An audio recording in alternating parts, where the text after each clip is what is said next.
Hi, I'm Old Sneelock. Welcome to another episode of Old Sneelock's Workshop.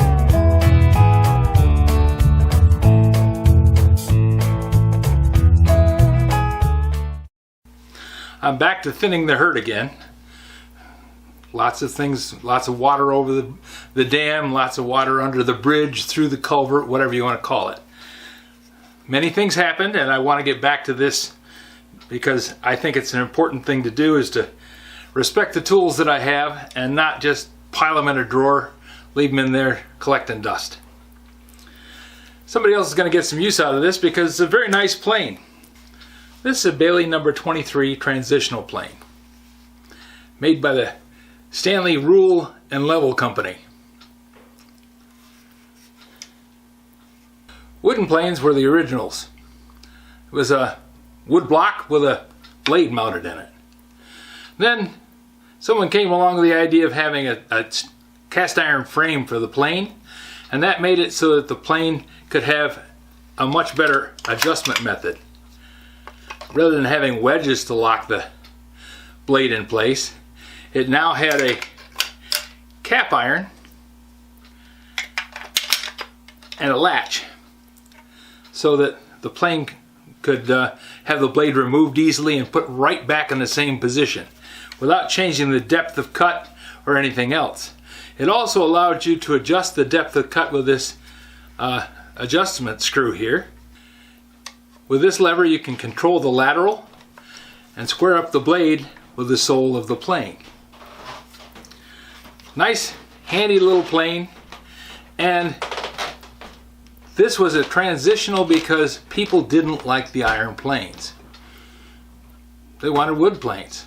They felt that the wood slipped better over the material, and there were a lot of arguments back and forth between wooden planes and iron planes.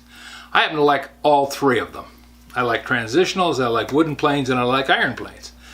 But this transitional, being a number 23, is a small one. It's about the size of a number 3 plane. It works just like a number 3 plane. It holds the blade at a set angle and a certain depth and allows you to plane wood. Now this one has been rebuilt. Somebody took a piece of beech and repaired the bottom on it, replaced the worn bottom, and then they closed up the mouth to allow for smaller chips being taken. Something you can't do with an iron plane. Once an iron plane is worn out, it's worn out. It's not worth the trouble to try and weld or braze something on there and fix it.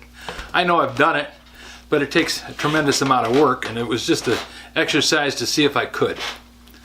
So these wooden planes had a lot longer life to them. These were made from 1897 up to 1918, 1919. So this is a later model, probably around 1919. I have this plane listed on eBay, and I'll put a link in the description so that you guys can go take a look at it.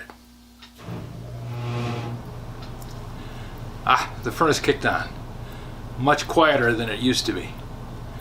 If you have any suggestions for a new video, questions about today's video, or any of the other videos on the channel, just drop a note in the comments. You know I read them all.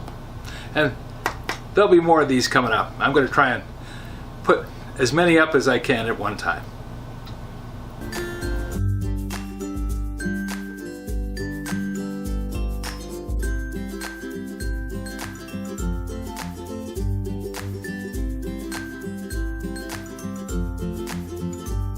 This video is not to be viewed by anyone under the age of 13 in the US or 16 in the European Union, without the express written permission of the parents or legal guardians of the underage person. Such written permission must be on file at the local government entity in charge of enforcing the rules and regulations established by the FTC. Anyone violating these terms is admitting by default that they hold harmless the owners and operators of this channel.